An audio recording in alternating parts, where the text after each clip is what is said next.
Hello，大家好，嚟到 DGS 嘅35題啦。咁挑戰一下 log graph 嘅題目啦。題目俾咗 log3y 同埋 log9x 嘅 graph。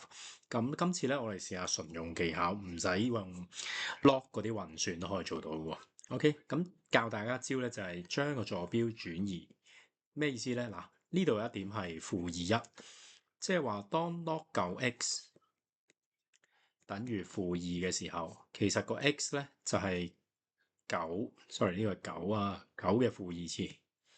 OK，個 log9y，sorry log3y 先真啊，等於1，咁 y 就自然等於3咯，得唔得？轉移做一個 xy 嘅坐標先。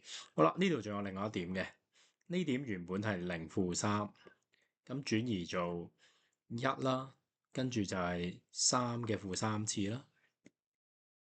OK，就有呢兩個坐標啦。好啦，將呢兩個坐標代落 A、B、C、D，我哋就揾到嗰個答案啦。咁今次嘅答案咧，其實就係 D 啦。咁我哋嘗試下啦，將呢兩點代落去，即係9嘅-2乘3，咁 check 到就係1/27啦。你可以撳機 check 啦。另一點1乘3嘅-3次，好明顯就係1/27。所以你發現兩點都 match 到。兩個數字都 match 到嘅，所以答案就係 D 啦。OK，多謝大家收睇啊，歡迎 subscribe 啦，like 我哋嘅 channel，我哋嘅片。